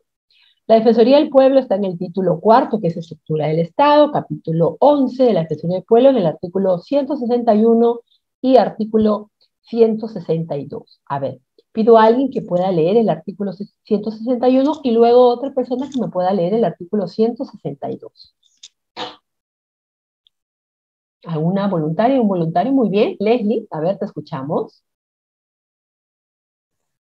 Actívale el audio, por favor, Ryder. Sí. Gracias. Okay. Artículo 161. La Defensoría del Pueblo es autónoma. Los órganos públicos están obligados a colaborar con la Defensoría del Pueblo cuando ésta lo requiera. Su estructura en el ámbito nacional se establece por ley orgánica. El defensor del pueblo es elegido y removido por el Congreso con el voto de los 2/3 de su número legal. Goza de la misma inmunidad y de las mismas prerrogativas de los congresistas. Para ser elegido defensor del pueblo, se requiere haber cumplido 35 años de edad y ser abogado. El cargo dura 5 años y no está sujeto a mandato imperativo. Tiene las mismas incompatibilidades que los vocales supremos. Muy bien, gracias. Gracias, Leslie. ¿Otra voluntaria o otro voluntario para el artículo 162?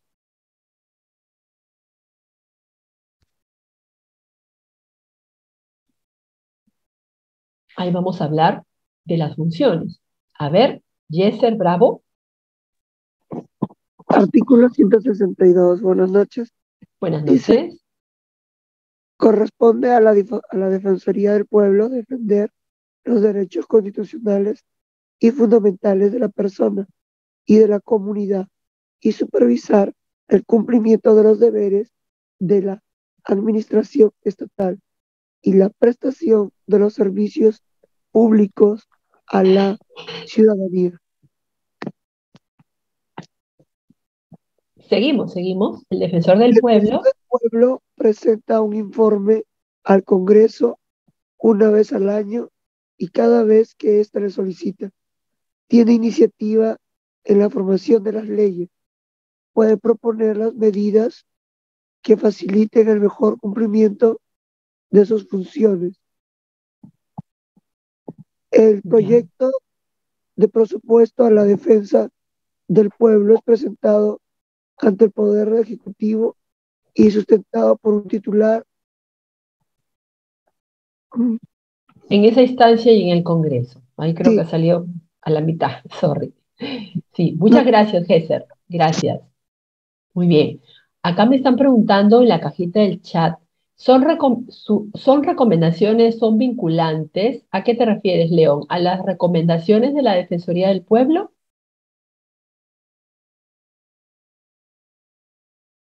Solamente me respondes por el chat, sí o no. ¿A eso te refieres, a las recomendaciones de la Defensoría del Pueblo a través de sus informes que hacen? Ok, sí, muy bien. La respuesta es no, León, no son vinculantes, ¿sí? ¿Por qué? Porque si no los cumple la otra parte, ya sea una entidad o una persona natural, pues no va a haber una sanción, no hay un ejercicio de un control, ¿no? Porque no tiene un poder de fiscalizar, no tiene un poder de sancionar, no tiene un poder de denunciar, ¿no? Es meramente, bueno, informativo, de análisis y de recomendación, ¿sí? Entonces, ese es el tema. ¿Qué hace la Defensoría del Pueblo actualmente? Bueno, tiene tres ejes de protección de los derechos humanos específicamente a través de tres funciones, ¿no? Está en la primera parte del artículo 162 que menciona, ¿no? Defender los derechos constitucionales y fundamentales de la persona y de la comunidad, supervisar el cumplimiento de los deberes de la administración estatal y la prestación de los servicios públicos de la ciudadanía. Por ejemplo, yo tengo un problema acá en Lima, ¿no? Por ejemplo, con Sedapal, ¿sí? Entonces, en Sedapal, a mí me han cobrado pues carísimo, yo estoy pidiendo que se haga una inspección, hice el reclamo y ya se han demorado más de 30 días y no me hacen caso. Entonces, yo ahí acudo a la Defensoría del Pueblo. La Defensoría del Pueblo interpone sus buenos oficios a Sedapal, ¿no? Y Sedapal va a responder dentro del plazo, ¿no? O va a responder de manera rápida y sucinta respecto a ese tema, ¿no? Así ocurre. O sea, una cosa es que recibas un documento ya que había una tramitación de una denuncia, ¿no? Una acción que puede hacer la Defensoría del Pueblo y lo hace, ¿no? Por ejemplo, también en temas de derechos constitucionales y fundamentales, por ejemplo, también tenemos problemas que nosotros podamos tener en el colegio, por ejemplo, ¿no? Alguna queja, alguna denuncia que se haya hecho contra un profesor, por ejemplo, ¿no? Y que la DIREL o que la UGEL no me hace caso, ¿no? Demora 30 días, 40 días, yo voy a la Defensoría del Pueblo. Y la Defensoría del Pueblo interviene, inclusive cuando el problema es complejo o ven que si se demoran en interponer oficios y todo, hacen inspecciones en el mismo momento, van con su chaleco, ¿no? Y piden hablar con la autoridad o con la persona que está a cargo de ese proceso administrativo y tienen ellos sí que recibirlos, ¿no? Entonces ahí ya hacen una entrevista, levantan un acta, etcétera, etcétera, y van a entregar también esas copias de esas actas, todo, y solucionan los problemas de esa manera también. A ver, Carlos Ortecho me habla cuando son empresas privadas. También, siempre y cuando se esté vulnerando un derecho humano, ¿no? Por ejemplo, también los derechos laborales los protege. Por ejemplo, también alguna otra entidad, algún problema que tú tengas con RENIEC, algún problema que tengas con SUNAT, algún problema que tú tengas, a ver, hasta con el mismo Poder Judicial, también. Se pueden demorar 2, 3, 4, 5 días ¿no? fuera de plazo y la Defensoría del Pueblo interviene, ¿sí? Muy bien. Seguimos. Ahora vamos a ver el Ministerio Público, ¿sí? Más conocido como, a ver, ¿cómo lo conocen ustedes como el Ministerio Público? Ahí está en la diapositiva. ¿Cómo lo conocen? Como a ver, Cristian, levanta la manito. A ver, creo que Leslie ya te ganó, Cristian, ¿ah? A ver, mientras que activan el audio, Ryder, ya ves, ya los haces. Sí, docente, recién me activa. Sí, es más conocido como la Fiscalía, ¿no? Y es una entidad autónoma, ya que, por un ejemplo, ¿no? Sobre la investigación del presidente. No depende del Ejecutivo ni del Legislativo. No, es un órgano, así es un órgano autónomo. Muy bien, Cristian. Es más conocido como la Fiscalía de la Nación, ¿no? Muy bien. Lisette, ¿quería hablar algo?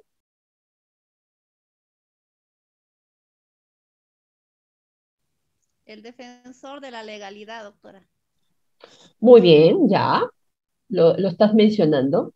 Pero yo más preguntaba por el tema normal, ¿no? Social, corriente, ¿no? Como cuando yo me refiero, oye, mira, el fiscal, dices, ¿no? No dices, esa persona que forma parte integrante del Ministerio Público. No, de frente vamos a la figura del fiscal, ¿no? Que es más conocido que el Ministerio Público en sí. El Ministerio Público en sí es como la ficción, ¿no?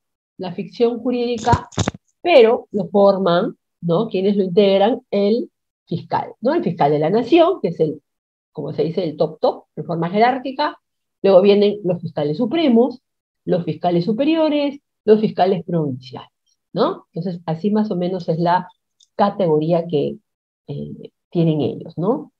Bueno, Luis Roberto menciona no es totalmente autónomo, bueno, hay opiniones y opiniones, ¿no? Pero la norma es un organismo autónomo, ¿no? Que persigue la acción penal. Ahorita vamos a analizar un poquito más. Muy bien. Sí, funciona donde era el Ministerio de Economía y Finanzas, ¿no?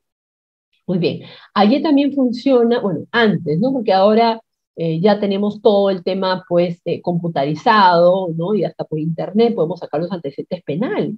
Pero antes teníamos que hacer nuestra colita, no sé si alguien se acuerda, en esa sede, ¿no? Para sacar nuestros antecedentes penales, ¿no? Muy bien. A ver, ¿quién me ayuda a leer, ¿no? La primera parte sobre el fiscal. A ver, Yeser, muy bien.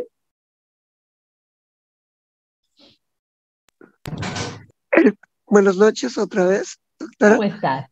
El fiscal es el representante del Ministerio Público. Muy bien. Fiscalía de la Nación, entidad que es la que lidera la acción penal y titular de la acción penal. Actúa de oficio a pedido de la víctima o por noticia policial. Muy bien. Es quien conduce la investigación del delito desde el inicio. En el ámbito de sus funciones, la Policía Nacional del Perú está obligada a cumplir sus mandatos. Muy bien, ahí nos quedamos, Yeser. Muchísimas gracias. Así es. Bueno, su ley orgánica, acuérdense, cada organismo tiene su ley orgánica, tiene su ROF, su ley orgánica de esta figura, ¿no? De esta entidad que es el Ministerio Público, es el Decreto Legislativo 052, ¿no? Muy bien. Es quien conduce la investigación del delito desde el inicio, ¿sí? La policía no es la que está liderando, es la que va a hacer todas las acciones, no, lo tiene que hacer el fiscal, ¿no? Por ejemplo, hace 2 días se tenía una diligencia aquí en la comisaría de Monterrico, ¿conocen la que está atrás del Jockey Plaza? Bueno, ahí, bueno, tuve un caso de hurto agravado y estuve yo con el policía, ¿no? Y yo le preguntaba, oye, ¿a qué hora va a venir la fiscal? ¿No? No se apareció la fiscal. Entonces dije, bueno, yo no voy a hacer, sí, exacto, Emanuel Olguín. Dije, bueno, yo no voy a proceder con la diligencia hasta que no venga la fiscal, ¿no? Y el policía no sabía qué hacer. Bueno, dijo, sí, doctora, sino que la doctora está en varias diligencias a la vez y la podemos conectar de repente por acá por el celular, por videollamada. Dije, bueno, primero a ver, percátate, le digo, si está ocupada la doctora, Y si no, bueno, pues ya, vamos a permitir que ingrese pues por el celular, ¿no? Por videollamada.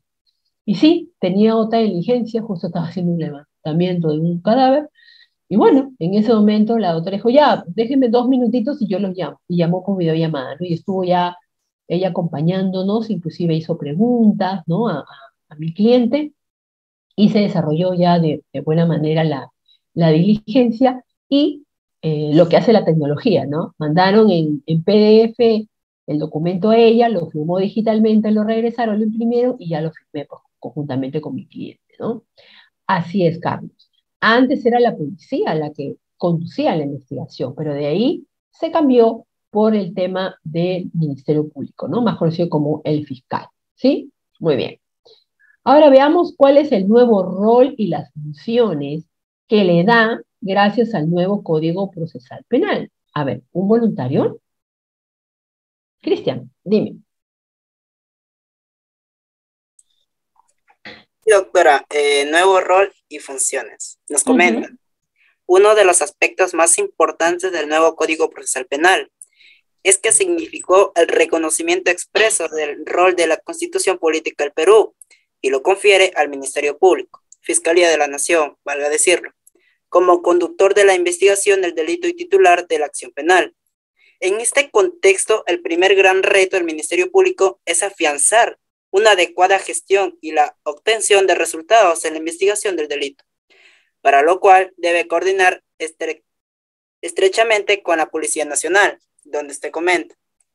En el marco del nuevo Código Procesal Penal, las funciones del fiscal son planificar una estrategia de acuerdo al caso. Para ello, el fiscal diseña las acciones que lo conduzcan a alcanzar sus objetivos, usando una metodología que le permitan tener un orden y obtener resultados con eficiencia y eficacia. Respetar y garantizar el respeto de sus derechos y garantizar procesales de la víctima y del acusado, imputado.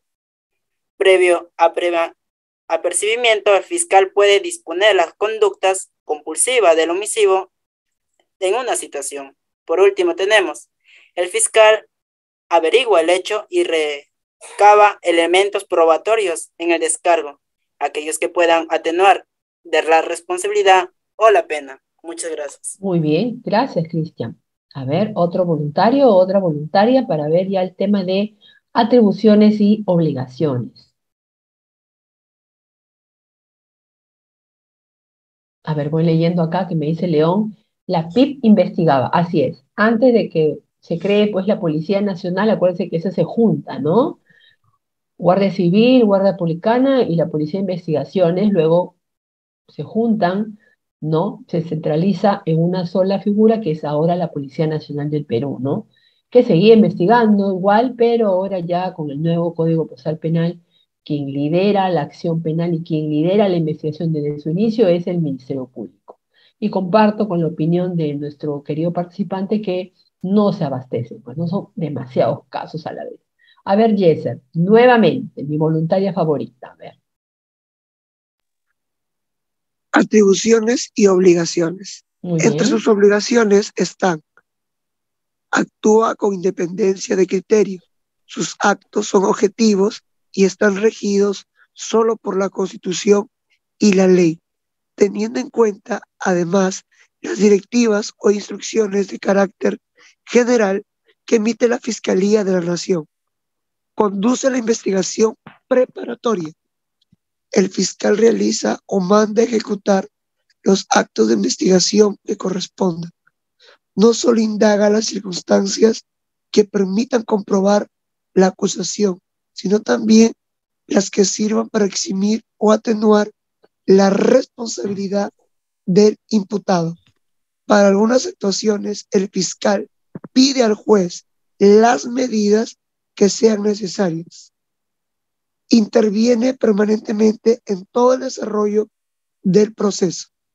Puede interponer los recursos y medios de impugnación que la ley establece. Está obligado a apartarse del conocimiento de una investigación o proceso cuando esté en curso en las causales de invicción.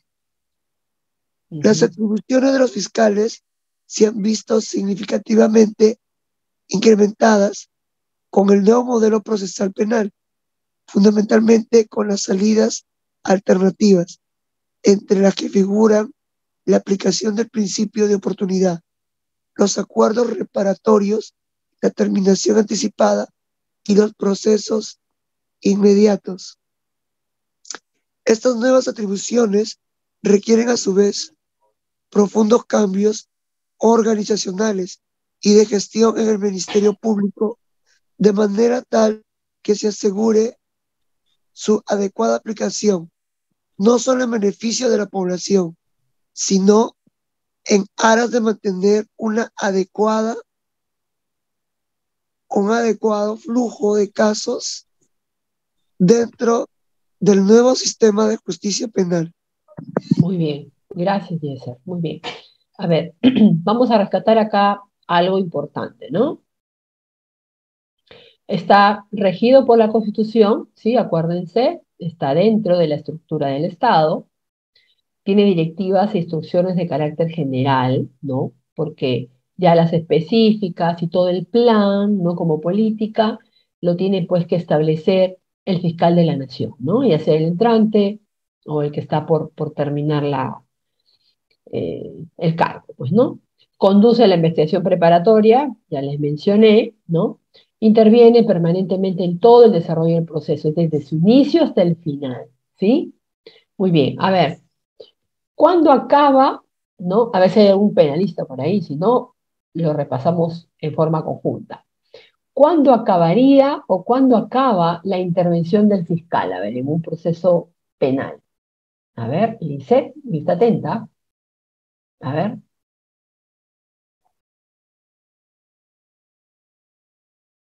Ryder, activamos su audio de Lisette. Sí, doctora, ¿están activos, doctora Lisette? ¿Está activo su audio? Adelante, doctora.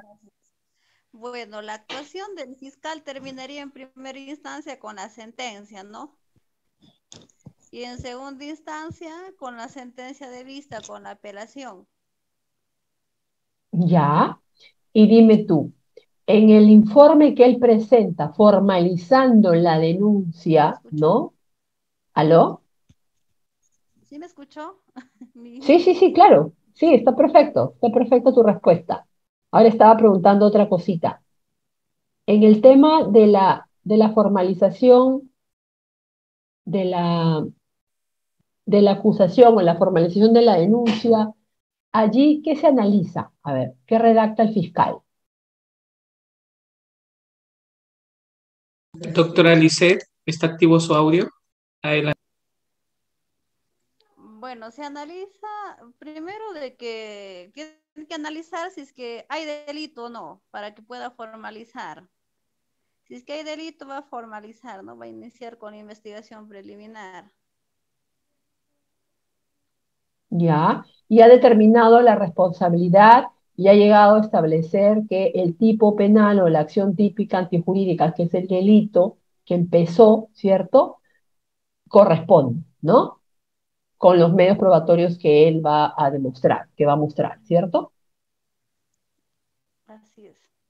Muy bien, Lizeth, muchas gracias. A ver, seguimos. Ay, se me ha movido un poquito el audio. Ya.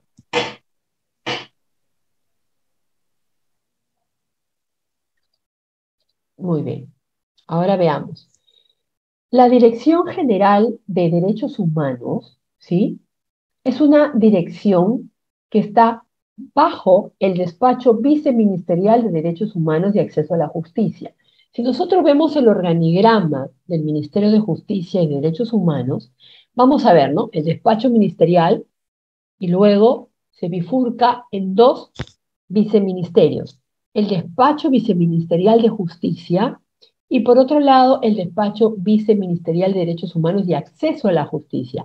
Allí está la Dirección General de Derechos Humanos, ¿sí? ¿Por qué les traigo a colación esta figura? Una, bueno, porque está en nuestros sílabos, y otra, porque esta es la entidad o la dirección que va a ver específicamente el tema de protección de derechos humanos, ¿no? Por ejemplo, alguna denuncia, alguna solicitud, algún tipo de trámite, referido al tema de derechos humanos, ¿sí? A ver, acá tengo una inquietud. ¿De quién es? A ver. Ya, Carlos menciona individualiza, bueno, ya eso ya hablamos en el tema de la formación de la denuncia. Miguel Ángel dice, doctora, ¿por qué el nombre de Ministerio Público si no es parte como tal del Poder Ejecutivo y solo podría ser solo Fiscalía de la Nación? ¿O es porque es independiente y tiene el nivel como tal? ¿Cuál es la razón del nombre? El cual a veces lleva a confusión por el nombre. Bueno, esto es lo que ha escogido el legislador, ¿correcto? Y lo ha elegido para incluirlo en nuestra constitución política. Pero si tú mencionas en el mismo, a ver, ¿cómo te explico?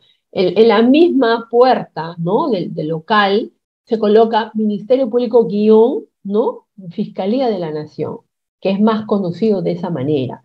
Entonces, no es que sea o no parte del Ejecutivo, porque acuérdense, el Ministerio Público no es parte del Poder Ejecutivo, ¿sí? Una vez no sé qué periodista o qué político mencionó de que, no, un candidato creo, ¿no? A congresista creo mencionó que el Ministerio Público es parte del Poder Ejecutivo. No, pues no hay forma ahí, ¿no? O sea, no sabe la estructura del Estado, ¿no? Cero en gestión pública. Entonces, no, el Poder Ejecutivo es independiente, discúlpeme, el Ministerio Público es independiente, pero, como les dije hace unos minutos atrás, nosotros lo conocemos como Fiscalía de la Nación, ¿no? El fiscal de la Nación, acuérdense, es el ente o es la persona de mayor rango, ¿no? Dentro del Ministerio Público. A ver, ¿cómo se denomina el cargo más alto en forma jerárquica del Poder Judicial? A ver, pregunta de examen. A ver, Lisette, levantó la manito, activamos. Doctora Lisette. ¿Juez supremo? No, el nombre del cargo. El presidente de la Corte del Poder Judicial. Así es, muy bien. Y hay muchos acá en la cajita que ya lo están mencionando. Es el presidente del Poder Judicial. Actualmente, ¿quién es? Es una mujer, ¿ah? ¿Cómo se llama la doctora?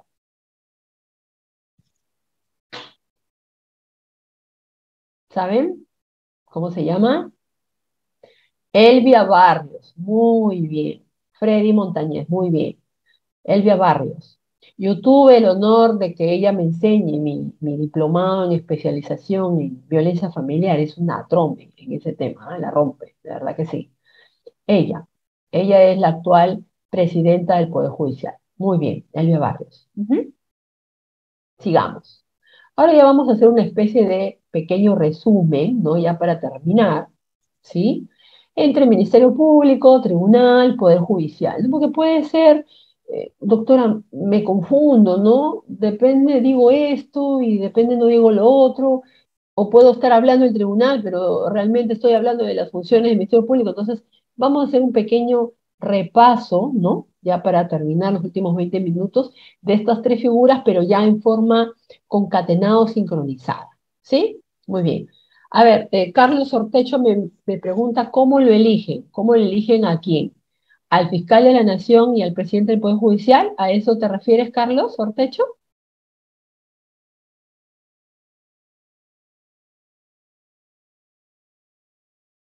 A ver, quiero que me desarrolle su pregunta. Carlos Wilson Ortecho. ¿A qué te refieres como cómo lo eligen? ¿De quién me estás preguntando? ¿Del fiscal de la Nación y del presidente del Poder Judicial? ¿O solo del presidente del Poder Judicial? No tiene audio. Muy bien. ¿Le puedes activar, por favor, Raider, a Carlos Ortecho? Sí, doctora. Doctor Carlos Ortecho, disculpen si la voz también se me va. Doctor Carlos Ortecho. A ver, no sale. Listo, doctor. ¿Está activo su audio? ¿Puede activarlo usted mismo? Muchas gracias, doctora, por la ponencia y al amigo Reader. Gracias por estas capacitaciones que nos hacen ser cada vez mejores. Yo soy estudiante de Derecho y soy bombero y vivo en la ciudad de Chiclayo. Bienvenida, doctora, acá a la ciudad de Chiclayo para comernos un arroz con pato. Ay, muchas gracias. Bueno, a mí Chiclayo me encanta porque yo viví ahí 5 años de mi vida. Soy rosarina, capullito de rosa. Yo soy... El mejor colegio. Por favor, muchas gracias. Ahí estudié mi primera en media, segundo, tercero, cuarto y quinto. Y hace 2 años, 3 años, no me equivoco, a ver. No, fue un año antes de la pandemia, 2019, fueron mis bodas de plata, no me lo perdí, ¿no? Porque fue con grupo 5, o sea, fue espectacular. Me fui a Chiclayo 3 días, ¿no? Pedí permiso a mi jefe y Ahora es un regresé. colegio emblemático. Así es, y yo fui de la escolta. Así es, muy bien. Abanderada, sí. Ya sé entonces por qué estudio Derecho. Ah, tú sabes, te comento una anécdota. Cuando estudié geopolítica en quinto de media, y bueno, mi papi también es abogado, pero él fue oficial también de la Policía Nacional, antes era Guardia Civil. Yo di una exposición, pues, súper, sobre esto, justo, sobre el Estado, ¿no? Imagínense, eso estamos hablando del año 1994. Y la doctora me miró, la doctora Celina León, que hasta ahora la recuerdo y la veo siempre en todos los recuentros, escuchó mi exposición, todo. En esa época habían los papelógrafos, pues, ¿no? ¿No se acuerdan? ¿No? Con los plumones y todo. Ya, yo salía con mi reglita y la doctora me dijo, Liliana, tú tienes que ser abogada, o sea, no hay forma, acá tienes que ser abogada. Y yo, sí, doctora, yo no sabía ni qué iba a estudiar, ¿no? Digo, sí, doctora, de verdad, ¿no? Después me encontré con ella después de años. Yo, doctora, ¿qué cree que soy? Mira, no, Ilenita, ¿qué? Abogada. Yo te dije, me dijo, yo te dije, ¿no? Ay, y cada vez que me la encuentro, o sea, ella me abraza y me sigue, ahora me sigue todas mis clases, ¿no? Es mi admiradora, es bien linda, y sigue enseñando todavía la doctora. Pero bueno, a ver, vamos a tu intervención. Voy a rezar Chiclayo, voy a rezar Chiclayo. Doctor, yo le preguntaba cómo lo elegía a la doctora Elvia y también cómo se elige al fiscal de la fiscal. nación. Sí, doctor, Muy eso. bien. Listo, ahorita te explico. A ver, primero veamos con la presidenta del Poder Judicial, ¿sí? Ella, a su vez, o sea, antes de ser presidenta, era vocal supremo, ¿sí? Dentro de todos los vocales supremos, entre ellos se eligen, así como cuando eligen al Papa, ¿no? Se sientan todos y votan. Igual, se sientan todos los vocales supremos y entre ellos se eligen al presidente del Poder Judicial, ¿sí? Y lo mismo pasa con el fiscal de la nación. Acuérdense que acaban de nombrar una fiscal de la nación, también mujer, ¿no? Estamos empoderadas ahí las mujeres, ¿ah? De todo de derecho. Ella ha sido fiscal suprema. Entonces, dentro de todos los fiscales supremos también eligen al nuevo fiscal o la fiscal de la nación. Así se eligen, entre ellos. ¿Ya? Muy bien. Muy bien. Ya. Entonces veamos las diferencias. Ay, Freddy dice Montañez, mucho poder tienen hoy por hoy las mujeres. Ay, Freddy, por favor, ¿cómo dices eso? Mira, no es que nos den poder, lo ganamos, ¿sí?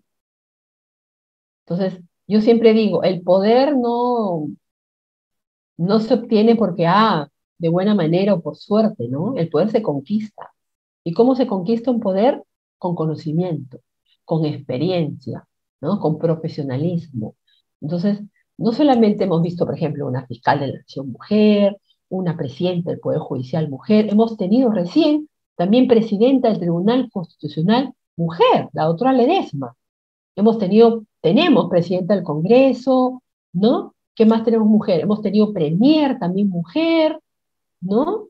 Otra figura de mujer, ministras, ¿no? De la mujer, de la Defensoría del Pueblo también hemos tenido una defensora del pueblo, ¿no? La doctora Beatriz Merino. De ahí hemos tenido muchas figuras, y de verdad que son mujeres súper preparadas, ¿no? Entonces, como vuelvo a decir yo, el poder se conquista con conocimiento, con profesionalismo, con disciplina, ¿sí? Entonces, no es que, sí le da mucho poder a las mujeres, vamos a hacer acá un pequeño fighting ahí, mujeres contra hombres, no quiero pensar, si no empezamos a hacer 2 clubes ahorita y cada uno va a tener su fundamento, ¿no? Pero no, o sea, son mujeres preparadas, ¿sí? Han llegado ahí gracias a su sacrificio, ¿no? Muy bien. A ver, Lincoln, ¿quiere hablar algo? Así es, falta una presidenta. Lincoln. Todavía no hemos tenido presidenta mujer. Lincoln, dime. Doctor, está activo su audio. Doctora, buenas noches, doctor Reader. Agradecido por la facilidad de la intervención. A manera de reflexión, doctora, ya que estamos hablando de derechos humanos, a su vez del viceministerio del despacho de derechos humanos, y a la vez hay otro viceministerio de justicia, y me refiero y me remonto a la época del expresidente Vizcarra, cuando en la primera ola estuvo totalmente saturado las instalaciones públicas en salud.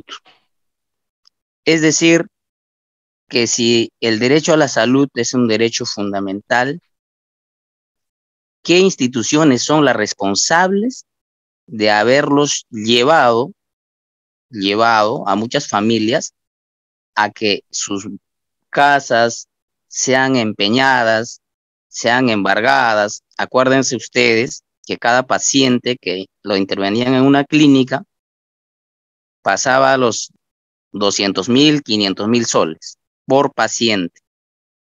Es decir, acá hay una responsabilidad por omisión, tanto de la Fiscalía, del Viceministerio de Derechos Humanos y de Justicia también, y del mismo expresidente por no haber tomado en casos de necesidad pública y seguridad nacional en este caso. A manera de reflexión, porque se supone que el derecho está justamente para hacer prevalecer las necesidades urgentes en caso de emergencia que hemos vivido en la primera ola sobre todo, ¿no? Eso nada más, doctora, para reflexionar profundamente y no pasar por agua tibia, por agua caliente como operadores del derecho. Gracias. Muchas gracias, Lincoln, por tu aporte. A ver, escuchamos a Mario Puente. Doctor Mario Puente, buenas noches, está activo su audio. Adelante, por favor. Buenas noches, doctora, buenas noches, doctor. Buenas noches con todos. El tema está yendo sobre el derecho de la salud, que está en la Constitución plasmada, Constitución Política de Perú. En la época de pandemia hubo bastantes irregularidades y hubo bastante atropello a la Constitución Política del Perú, porque está privatizado y todo lo que es derecho de salud. No tenemos ahorita, hoy en día no tenemos ni un detenido, ni un proceso preliminar sobre las cadenas de botica, cadenas de salud, que está privatizada hasta el oxígeno. Acá hay impotencia, dolor. Nuestros hermanos peruanos han violado la Constitución Política de Perú, el artículo del derecho a la salud, porque todo está concesionado, hasta el derecho al oxígeno, todo. Ese es el gran tema que hoy en día se ve y nadie dice. Todo se dedica al derecho de la violencia contra la mujer, todo en la salud. ¿Quién está por el derecho de la salud de todos nuestros hermanos peruanos? Esa es mi gran pregunta. Muchas gracias, Mario, también por ese tema de reflexión, ¿no? El derecho a la salud es un derecho humano, un derecho universal. Entonces, como dice Mario, ¿y quién protege eso, no? Entonces, bueno, volvemos a un análisis inicial, ¿no? Veamos cuáles son las entidades que deben velar, ¿no?, por el cumplimiento de las normas respecto al acceso de la salud, ¿no? A través, ya sea del SIS, a través de un seguro privado, a través del sistema de salud, ¿no? Hay diferentes sistemas de seguro. Entonces, esto es pues una correlación, una falta de coordinación, ¿no?, entre varias entidades estatales, ¿no?, que tendrían responsabilidad para no poder permitir el tema del acceso a la salud, porque ahí también hay un tema de discriminación, ¿no? Mira, justo Flor de María Bocanera menciona, ¿no?, un tema de discriminación, o también yo lo llamaría de diferenciación, ¿no? El que tiene plata, pues se cura, ¿no? Tiene medicinas a la mano, y el que es pobre, pues no tiene, ¿no?, el tema de salud. Entonces, eso podríamos nosotros de repente analizarlo de una manera más honda en otra clase, de repente como un tema ya más específico, como el derecho al acceso de salud, ¿no?, que la verdad que es un tema muy, muy interesante. Muchas gracias, Mario, por tu aporte y por tu reflexión. A ver, terminamos esta diapositiva, chicos, y lo que ya llegamos a las 11 de la noche, terminamos de escuchar a Miguel Ángel y a Luis Roberto, ¿sí? Para poder terminar. Muy bien, entonces, cuando hacemos las diferencias entre ellos, decimos, ¿no? El Ministerio Público es un organismo autónomo, acuérdense, el tribunal también, el Poder Judicial es un poder del Estado, ¿no? Uno de los poderes. El Ministerio Público tiene como función principal, pues, la defensa de la legalidad, acuérdense, es el que inicia la acción penal, es el que persigue el delito, es el que formula las acusaciones, también defiende a la familia porque hay fiscales especializados en familia, o fiscales ahora especializados en violencia familiar. El tribunal es un organismo, es un órgano supremo de interpretación y control de la Constitución, acuérdense, ¿sí?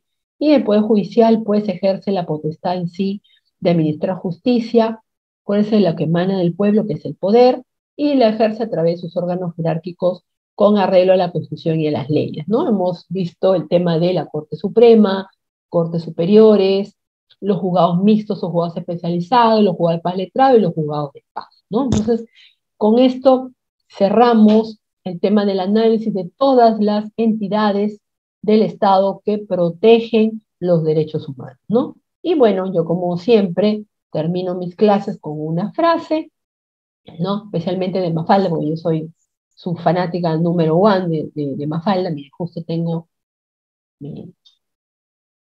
no, ahí les muestro mi Mafalda. Ese es para poner ahí mis moneditas. Soy hincha de Mafalda, me encanta. Muy bien. Entonces, Mafalda el día de hoy, ¿qué nos dice?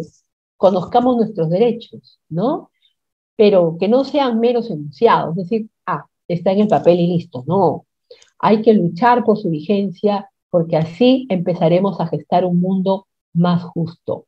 Yo siempre digo, el que conoce sus derechos, es muy difícil que le vulneren uno de ellos, porque el tema de la vulneración yo siempre lo relaciono con un tema de ignorancia, cuando la persona no sabe, no se preocupa en investigar, no quiere saber cómo es este tema, entonces ahí surgen los problemas y surgen a veces las vulneraciones que tú no sabes que está pasando una situación, ¿no? Tú puedes decir, ay, mire, doctora, me está pasando esto, ¿qué es? Claro, yo como abogada le voy a decir, usted acaba de ser discriminado por esto, pero yo, persona común y corriente, una ciudadana peruana, yo tengo que saber mis derechos.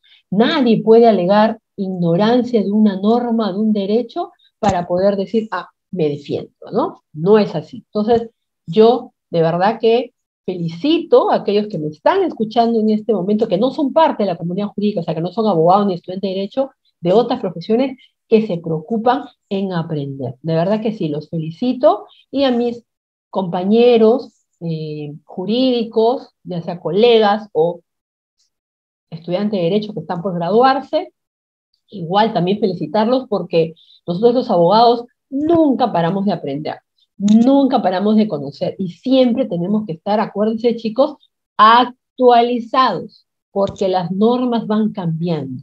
El derecho trasciende a la realidad, o la realidad trasciende al derecho. La realidad trasciende al derecho. Por eso que el derecho siempre tiene que ser actualizado y tiene que acoger las nuevas situaciones que se van presentando en el día a día en nuestro mundo, bueno, en este caso en nuestra sociedad peruana.